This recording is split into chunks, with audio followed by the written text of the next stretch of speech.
I mean, you raised the a question of a previous group about the ease of being able to leave an organisation. So I quickly put that down and thought, gee, that's an interesting one, because if you can't leave, is there harm which is associated with that? But an example might be, parachuting, or a sport which has got a lot of danger. We would say that there's, with the amount of danger that there might be, that we think there's potential harm there. So, so we do look at that, but it certainly is evolving. Sure, thank you.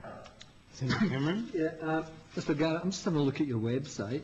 I must like to congratulate you. It's really good. I've never been able to see anything like this in Australia, so it's very good. We launched that one last Tuesday. Well, yeah, it's very good actually. You have financial performance in relation to when you go in and look at the returns. Yes. And you've got financial performance. Is that a standard financial performance that everyone must, apply to? There's no variation to that. Everyone must, talk about their grants, their income, their membership fees, the donations, bequests. Is that standard? Yes, it is. The only thing I'd say, though, is that one of the things we've found is that the financial reporting standards for organisations range from abysmal to pretty good, and so we're starting to look at whether we should have some financial reporting standards for not-for-profit organisations. So that's the first thing. The other is that we're starting to see some issues starting to emerge, such as costs of administration or costs of fundraising. And we're looking at how we might be able to address that in the future, bearing in mind that sometimes there's a mismatch between a community expectation about costs and the real cost of running an organisation or raising money. And we're also mindful, and this comes back, I think, to your bureaucratic question, about the extent to which a government agency should be telling a not-for-profit organisation or a charity or whatever how it should be running itself and what it should be doing. And so there's a real balance there as well, and we haven't got to a stage of trying to work our way through that. But I'm just looking at the income and expenditure for one charity, right? I wouldn't name the charity, it's not fair. I wouldn't do that. But it seems to me to be very generalised in terms of, cost of service provision, six-figure sum. Right. Cost of trading operations, six-figure sum. Is there audits done on these, or do you just take this as, that's how it is? Right. What you're looking at is what's filled in by the organisation on our form. And we actually get that because that's what we used for all of our statistics. So when I tell you how much an organisation, how much the sector gets, and we can do all sorts of breakdowns. I mean, I could show you, for example, I could tell you how many, based on that information, how many organisations get money from shares and from dividends, and what percentage of the income comes from that. So we use that for statistical purposes. What you can also do, and this is what we'd encourage you to do if you're looking at an organisation, is go beyond that, and you can go in and look at the financial statements for that particular organisation, and that's where you'll get a more accurate understanding of that organisation. We did do some work just to test the accuracy from transcribing from their financial statements through to that form that you're referring to, and we found actually that most of it was relatively accurate, even though people were having to make some judgment calls. And in fact, the only problem we had was the larger organisations, where we talked about rounding. Instead of putting 22 million, they put 22,000. So, if anything, we were underreporting that. But otherwise, it was relatively accurate. I've just done that, actually, clicked on the statement of income and expenditure for that charity, and it goes into a lot of detail in terms of the income and expenditure.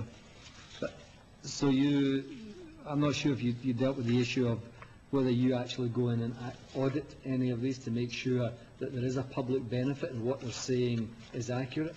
Well, yes, we do. But this is where we're just starting to put some thought as to how many we do that with. In other words, we're not going to look at 25,000 organisations every year. Complaints-driven will be one. We're looking at currently about whether there's any risks, or what sort of risk analysis we should have for charities.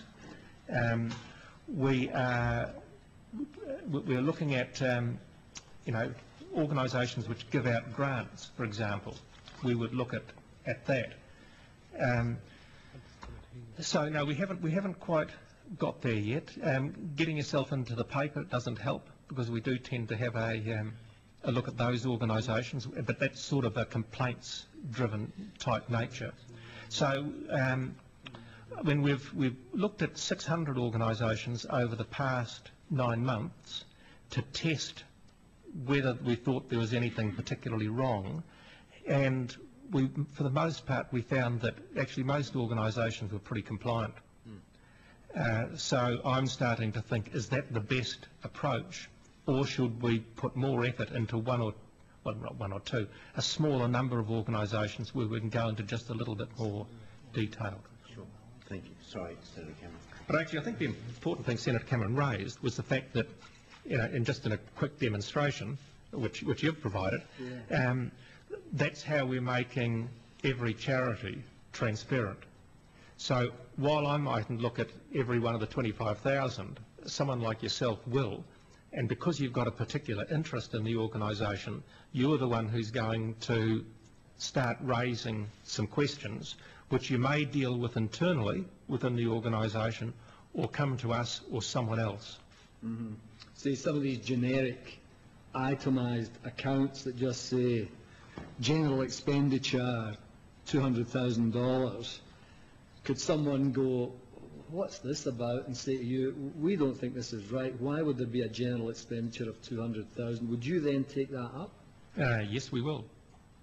In fact, we had one recently, which was an organisation raising money which it did through telemarketing, and we looked at the fact that, let's say, they got $900,000 from telemarketing. About $700,000 of that went back as fees to the telemarketer.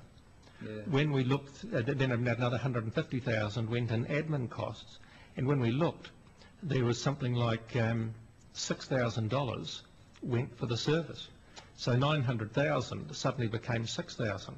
So we obviously asked some questions about that. But that's the sort of thing which comes out of transparency.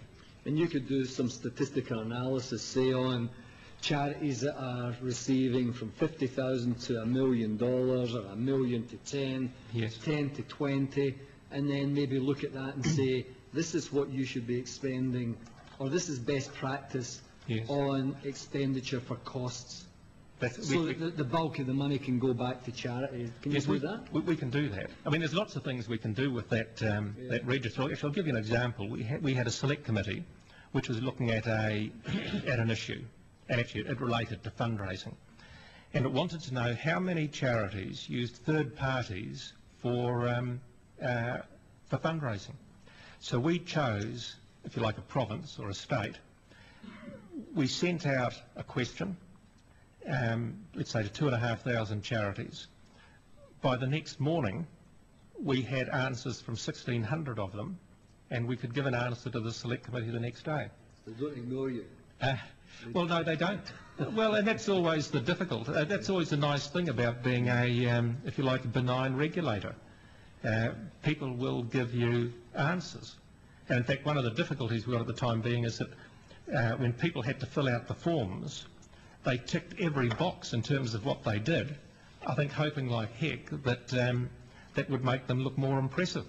Yeah. And we've now got to try and refine that just a little bit more.